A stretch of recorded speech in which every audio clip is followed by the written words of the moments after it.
El principio que les voy a compartir en este día de la palabra de Dios es solamente para maduros, no para maduro el diablo ese, no. Para gente madura en Cristo. Esto no es apto para menores, esto no es apto para bebés en Cristo. Porque yo voy a aclarar el por qué un Dios que es tan bueno, porque lo es, a veces hace cosas que no parecen tan buenas para nosotros. Yo voy a hablarles de lo que es de la trivialidad al propósito eterno, de lo que es lo normal, lo común en la vida de un cristiano, a vivir por cosas que van más allá de lo que ellos tienen en la mano, en el banco o en la casa. ¿Alguien está entendiendo? Voy a explicar un poco el texto. La Biblia dice, lo que acabamos de leer, que el pueblo iba avanzando en el propósito de Dios. Yo no sé si tú entiendas esto, pero Dios le dio al pueblo de Israel promesas de llevarlo a un lugar donde fluía leche y miel. Y lo mismo tú y yo tenemos promesas de llegar a un lugar en Cristo donde seremos bendecidos más allá de lo que podamos imaginar. Todo pacto de Dios está basado en grandes promesas, pero en el desenvolvimiento de la promesa existe una asignación. Lo que Dios le había dicho al pueblo era: te voy a entregar una tierra, pero tú me vas a cortar la cabeza de toda serpiente que haya tomado posesión de ese territorio. Y la iglesia tiene que entender que la bendición de Dios está amarrada al propósito. Nosotros no entendemos que la bendición de Dios está amarrada al propósito de Dios. Que si usted quiere vivir en bendición, usted tiene que servir.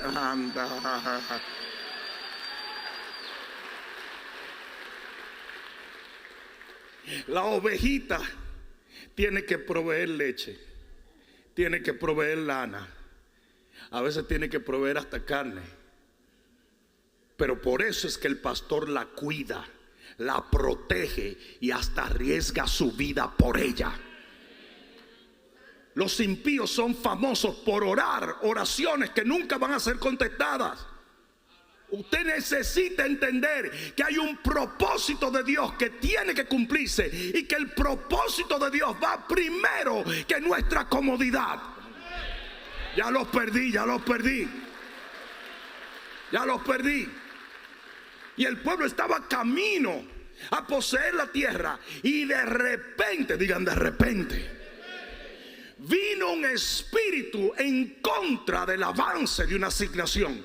Lo que el diablo detesta es que la iglesia cumpla con la asignación divina. Alguien debió decir amén. Y dice aquí que el rey de Arad se levanta contra el pueblo de Dios y les hace la contra. Y dice que los trató de detener, pero en el versículo 2 dice que el pueblo levantó su voz y hizo un voto. Un voto quiere decir un pacto. Y le dijo: ¿sabes qué, Señor? Si tú nos entregas este enemigo, nosotros vamos a hacer tu voluntad y vamos a poseer las naciones. Y la Biblia dice que Dios escuchó la oración. Sí, ese es el tipo de oración que tiene poder. Lo voy a decir otra vez: ese es el tipo de oración que tiene poder. Una oración que está acompañada al compromiso. Una oración que no es simplemente dame, no. Una oración que dice: Padre, dame para tu gloria, dame para que yo sirva como un instrumento tuyo, dame para que yo pueda hacer tu voluntad. O sea, la cantidad de gente que le pidieron salud al Señor, y después que el Señor le dio salud, ni a la iglesia vienen. 1, 2, 3.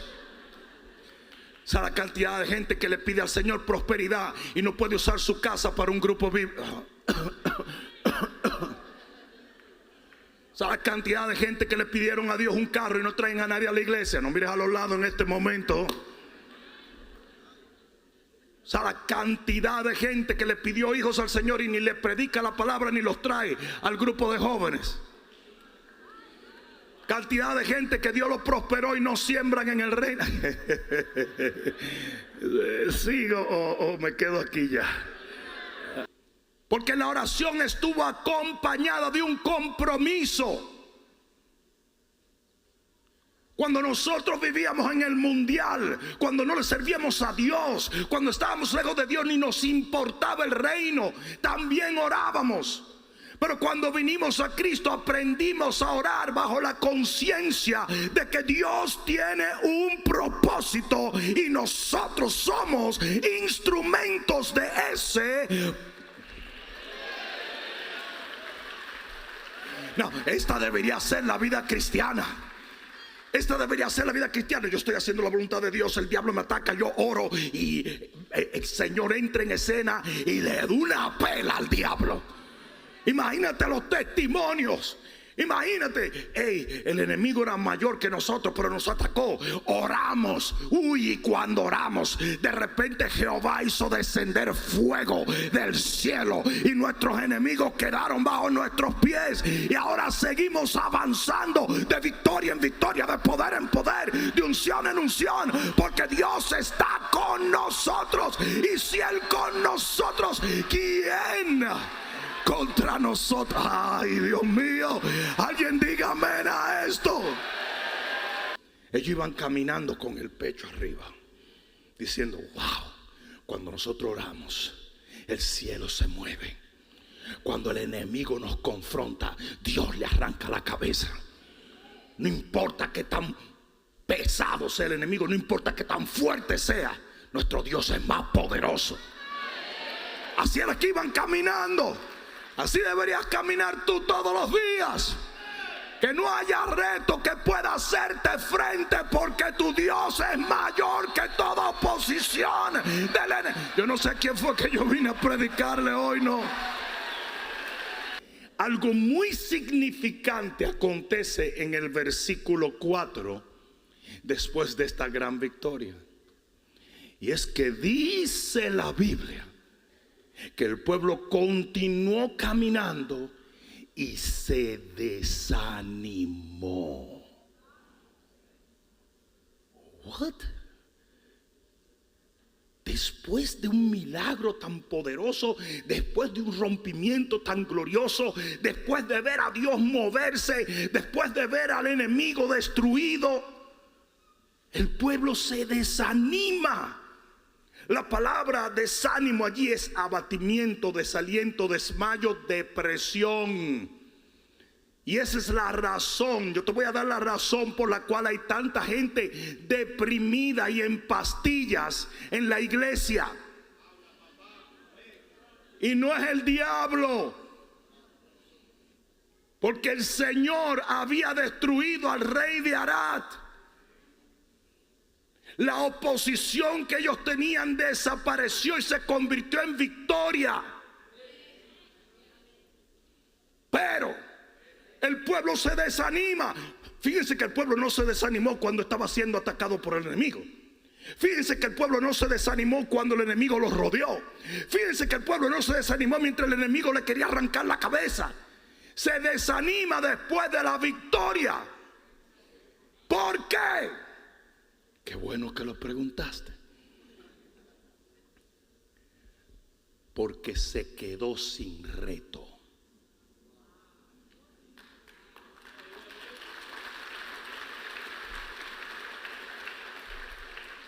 De repente se acomodó.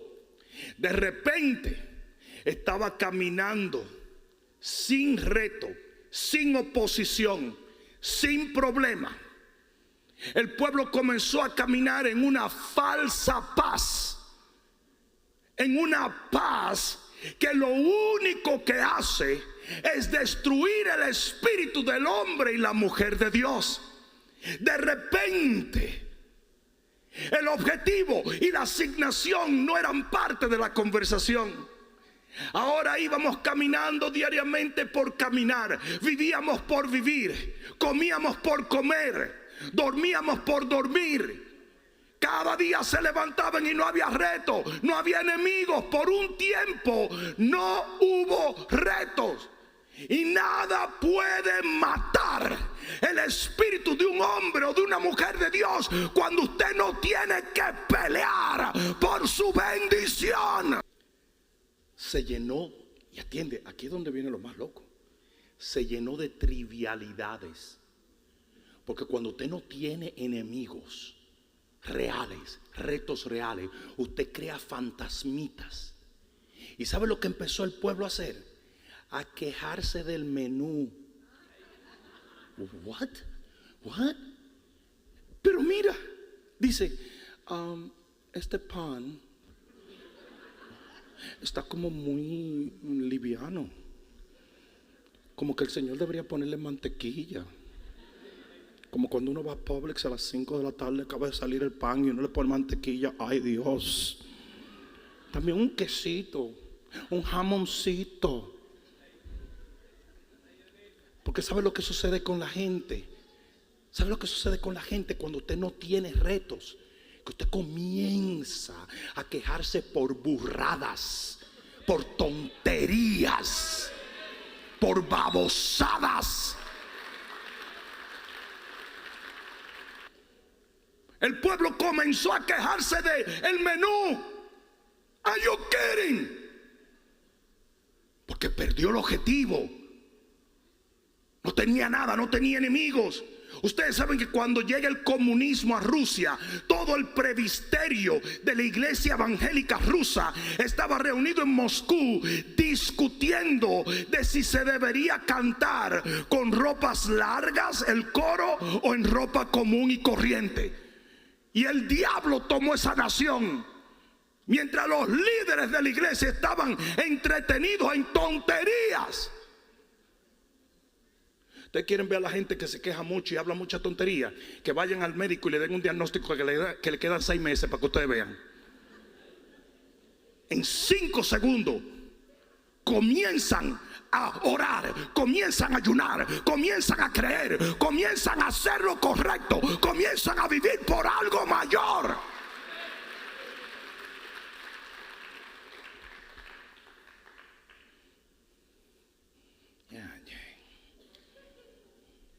Y aquí es donde Dios tiene que hacer lo que aparentemente es malo. Y mucha gente ve este pasaje como que Dios es despiadado. ¿Sabe lo que hizo Dios? Venga, vayan y muérdanme a toda esa gente. What?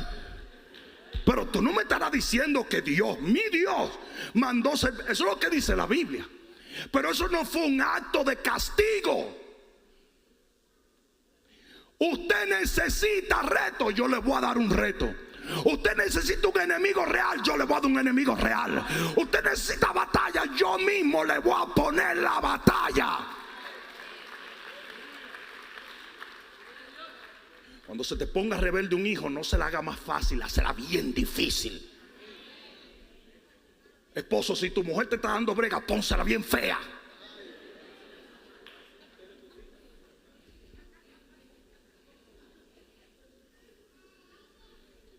Dios quiso darle un enemigo real. Dios quería que ellos pelearan por su vida, no por un menú. Quejándose por tontería. La iglesia está llena de gente que sus oraciones son las oraciones más estúpidas que hay. Y Dios hizo así, le manda serpientes para que la gente se despierte. Le quiso decir al pueblo: usted nació para batallar y para someter demonios y para echar fuera las tinieblas y para hacer constar mi poder sobre esta tierra, no para pelear por el menú, no para pelear por pan. Es una iglesia llena de trivialidades. El cristiano que no está batallando por el reino, que no tiene retos, que no hace nada, es un cristiano lleno de críticas, murmuraciones y babosadas. ¿Tú te crees que una gente que venga aquí con un mal diagnóstico se va a fijar en cómo está vestida la gente de la alabanza? ¿Tú te crees que una gente que venga aquí con una orden de captura, en 15 días te van a meter a la cárcel? ¿Tú te crees que va a venir y va a decir, ese tipo grita mucho, a mí no me gusta el estilo de él porque me escupió? ¿Usted cree que una gente que venga aquí con un hijo que cayó en droga va a estar hablando disparate? Líderes, díganme, si una gente que tiene problemas en el matrimonio va a llegar a tu célula a decir, oye, ¿no pueden traer otra cosa que no sea pastelito? Ese tipo de cosas lo hace únicamente el que no tiene retos ni entiende los propósitos divinos.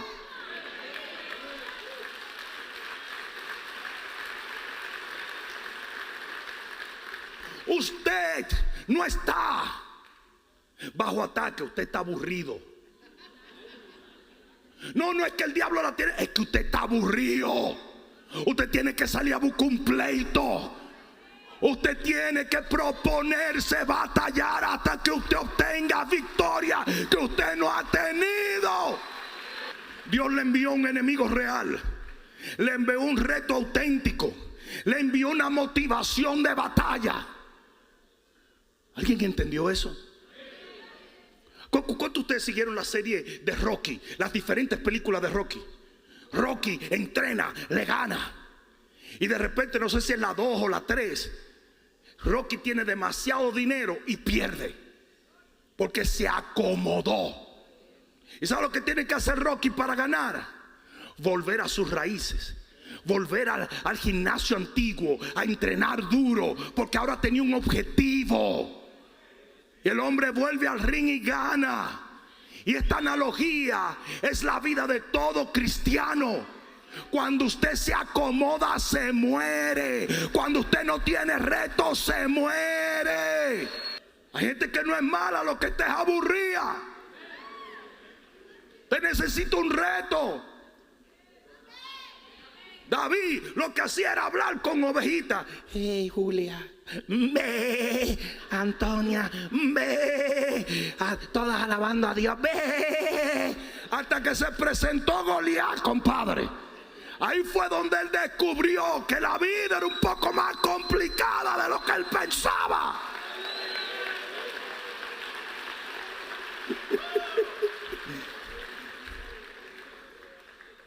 Genghis Khan fue uno de los emperadores más poderosos que existe. Literalmente tomó control de toda Asia en su tiempo. Era un mongol. Y donde llegaba Genghis Khan, la gente temblaba porque mataba a todo el mundo. Ahí no quedaba vivo ningún hombre. Las mujeres las violaba. Por eso, desde que la gente sabía que Genghis Khan iba marchando, todos los soldados lo esperaban y la guerra empezaba y peleaban hasta morir. Pero hubo un pueblo en la montaña que cuando oyó que Genghis Khan venía, lo que hizo fue que sacó banderas y música. Y cuando Genghis Khan venía, él oye la música y la gente, y él dijo, ¿what? ¿Qué pasó? Y se fueron acercando un poco como con cuidado, y todo el mundo lo aplaudía y le tiraba flores, las danzas y todo. Y Genghis Khan estaba emocionado. Dice, wow, primera vez que nos reciben así. Yo, what's up, man? How you doing? Hey, man, how you doing? Y todo el mundo tirándose selfies con Genghis Khan y posteando, esto es lo más maravilloso que ha existido. Mírale el pelo a Genghis. Mira el caballo. Resulta que a cada uno de ellos salió el rey del palacio y puso a Genghis Khan en el palacio. Le pusieron un par de muchachas que le dieran uvita en la boca a Genghis. Habían tipos haciendo así, y todos los generales de Genghis Khan estaban acomodados, y todo el mundo, y los soldados comiendo y bebiendo, y la fiesta, y las muchachas de esa zona, muchachas bonitas, sabían bailar salsa y todo eso, cumbia, vallenato, todo, bailaban de todo, quebradita, lambada. Y todos los tipos sudados bailando hasta las 3 de la mañana. Riquitaki, kitaki, kitaki. Y un día, a las 3 de la mañana, se oyó un gong. ¿Se acuerdan las cosas esas así? ¡Bang! ¡Bang! Y al mismo tiempo, todo el que estaba al lado de un soldado o de un general le metió una daga por el cuello. Y así muere Genghis Khan. ¿Sabes por qué? Porque en vez de pelear, se acomodó.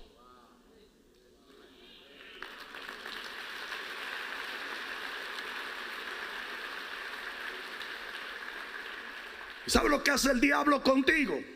Lo mismo. Te hace vivir por trivialidades. Te hace vivir por tonterías. Te hace pelear por babosadas. Te hace preocuparte por cosas que no tienen sentido. Y mira lo que están diciendo de mí. Y mira lo que dicen de mí. ¿Por qué? Porque cuando usted no estaba peleando las batallas de Jehová, usted termina viviendo por trivialidades. ¿Ustedes saben dónde ocurrió esto? En Edom. Edom quiere decir rojo, que habla de Esaú. Y Esaú fue el que cambió lo espiritual por un plato de lentejas. Y eso ocurrió en Edom. Porque hay mucha gente en la iglesia que ya dejó de valorar lo eterno para concentrarse en lo terrenal. Anda.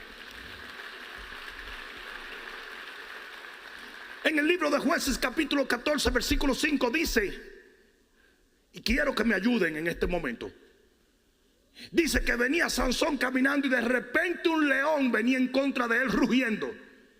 Y dice la Biblia, dale un codazo al que está a tu lado, le dice la Biblia que el Espíritu de Jehová vino sobre él. Y cuando el Espíritu de Jehová vino sobre él, agarró Sansón el león y lo despedazó. Ahora necesito ayuda de ustedes y le quiero hacer una pregunta.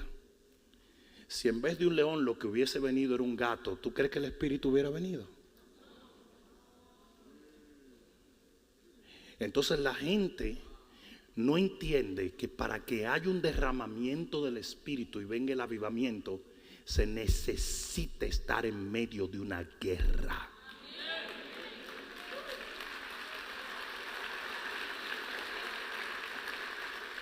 El avivamiento no viene sobre una iglesia que está discutiendo si los tatuajes son de Dios o no.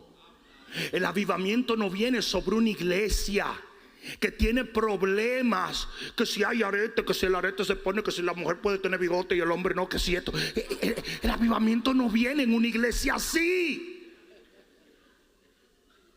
Esas son distracciones diabólicas. Esa es una iglesia que no tiene verdadera visión.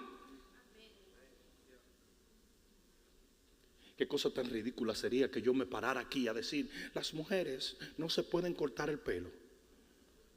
Y aquí ver una mujer que tiene sus 3 hijos en droga, ella me miraría y decía, la verdad que este tipo está más perdido que Adán en el día de las madres, man. What's wrong with this guy?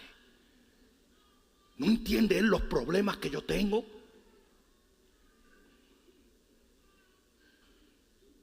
Conocí a un pastor mucho tiempo atrás que el tipo se convirtió, pero su bragueta no.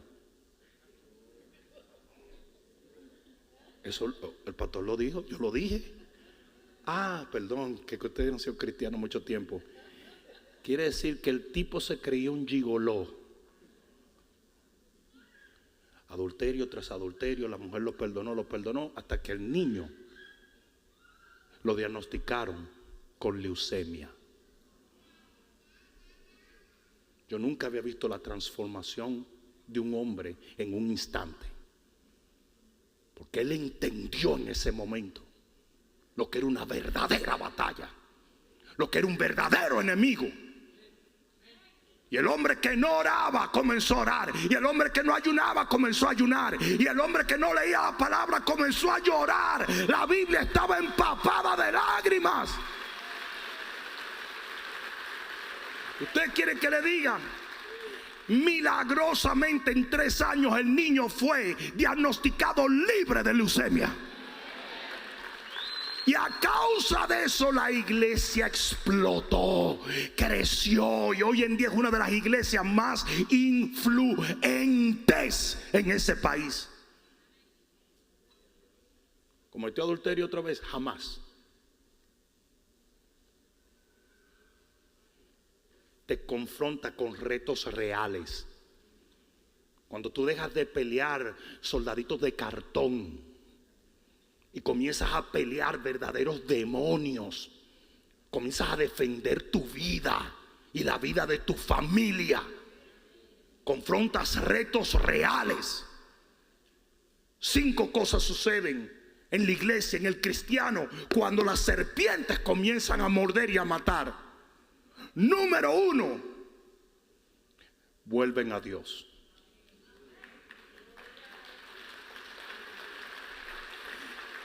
Vinieron arrepentidos, dice la Biblia en el versículo 7, y dijeron: hemos pecado contra Dios. Hemos pecado contra Dios. Pero eso no lo hicieron cuando no tenían reto. Porque es que la gente coquetea tanto con la basura, porque usted no entiende que su vida está al borde del Seol. You need a dose of reality. Necesitas una dosis de realidad. 2, comenzaron a respetar la autoridad y vinieron a Moisés. Está dando brega. Vinieron a Moisés y le dijeron: ¿sabes qué, Moisés? Lo hemos hecho mal. Tú eres un hombre de valor, tú nos has ayudado. Ayúdanos, please. Intercede al Señor. Intercede por nosotros. Si de repente valoraron al hombre de Dios.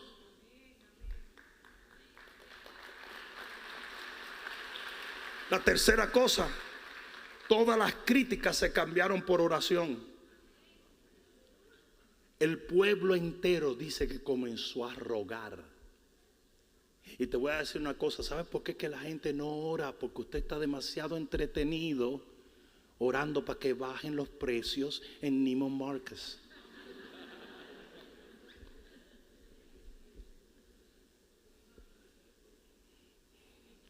La cuarta cosa, el líder Moisés comenzó a buscar de Dios por el pueblo.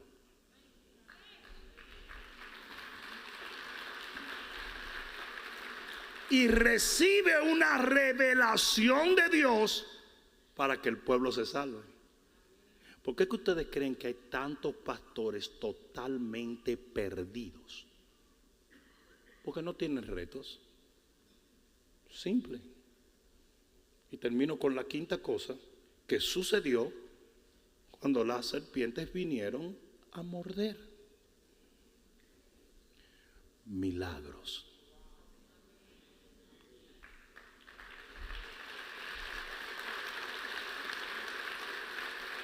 De repente, gente comenzó a sanarse. Gente que había sido mordida por la serpiente. Y comenzó el show y la gente a hablar: pero ese no es fulano que se estaba muriendo. Sí, pero cuando miró hacia arriba, lo sanó Dios. No me diga, pues déjame llevar a mi sobrino. Y así comenzó. ¿Sabe cómo se llama eso? Avivamiento. Avivamiento. Pero ¿dónde comenzó? Cuando Dios envió serpientes. Usted no necesita más comodidad, lo que usted necesita es un reto. Lo que usted necesita es batallar los Goliat de esta vida. Lo que usted necesita es entender verdaderamente qué es esto de la vida cristiana. Pablo era un hombre que hubiera podido vivir cómodo toda su vida, pero vivía de lugar en lugar, batallando serpientes, haciendo todo tipo de cosas. Y así todos los hombres de la Biblia. veces yo me encuentro en lugares que digo, oh, fresco, me cago yo aquí. A veces yo me quedo atrapado en algún aeropuerto y es algo un poquito problemático y desconcertante. La última vez que estuvimos en Fiji me tomó 38 horas llegar aquí. Y cuando llegué subí directo al púlpito de Redoma, ¿te acuerdas? A predicar. 38 horas y 6 aviones.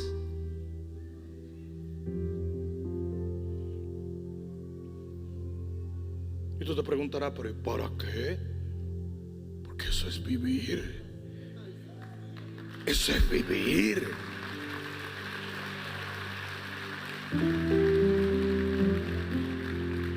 ¿Qué voy a hacer? ¿Qué voy a hacer? Sentarme a orar por más comodidad, y después de más comodidad pedir más comodidad, y después de más comodidad pedir otra comodidad, y después un poquito más de comodidad para estar más cómodo.